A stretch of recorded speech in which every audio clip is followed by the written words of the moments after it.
Abuse. Verb. The thing some people accuse me of doing to my graphics card for having it run with an FX-8350. Alternatively, what I do to my FX-8350 for having it run games at 4K and max settings. This chip has become infamous over the years for being really bad, and it even has a lawsuit on its hands right now over the amount of cores it has, which is also not great news for it. But is it actually that bad?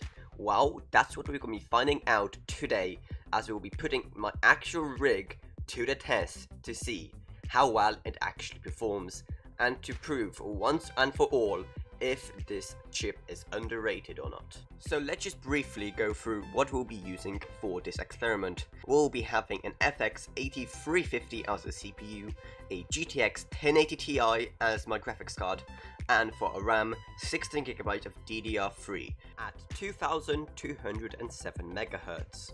Like I said, this is my actual rig which I use every single day, and I had this exact config since October, and let me say, it's been an absolute treat.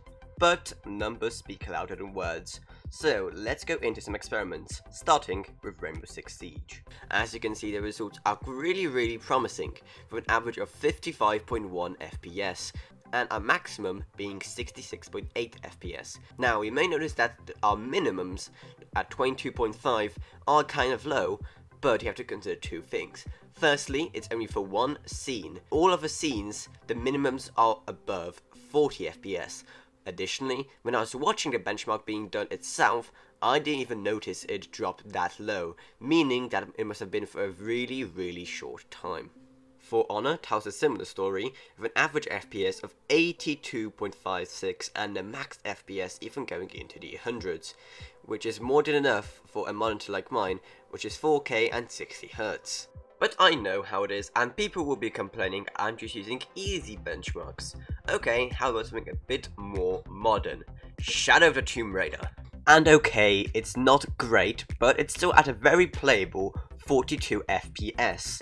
And when playing through the trial version itself, I've only really noticed 2 lag spikes. Other than that, the game was running really smoothly, and you could barely even tell it was as low as 42 FPS. Now onto Time Spy, and yes, this also didn't do that well, with a score of 7,288 and our CPU score being a whoppingly low 3,150.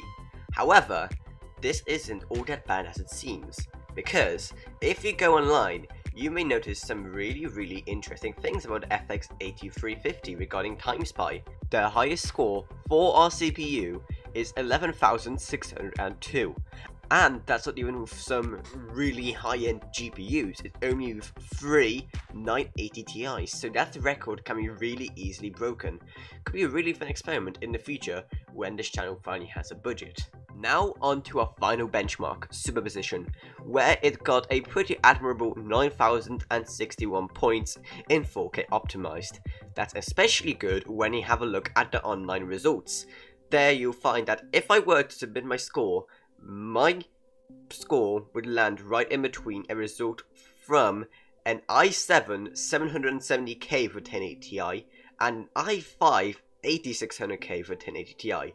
Both high-end modern CPUs, and yet the CPU from 2012 is able to squeeze right in there. Now we come to the burning question of why. Why have I decided to make this video? To show that the FX-8350 is actually a decent CPU, or at least it is when you partner it up with a killer GPU. And that's mainly because there are lots of people out there who don't believe in it and think it's absolute garbage, which, as I've just proven, isn't. Should you go out and buy one though? Well, most people will tell you that they can get way better performance at a similar price, but once again, since I don't really have the budget, I can't really prove it, so I'll leave it up to someone else to decide on. But if you have one spare somewhere in your attic, or if you just find one lying around for like £20 or something, go get it. As you can see, as long as you may pair it up with a really good GPU, it still holds its ground really well, even in 2019. So that is it for this video. If you enjoyed it, remember to subscribe, like, whatever, and I'll see you all in whatever I make next. Goodbye everyone. Goodbye.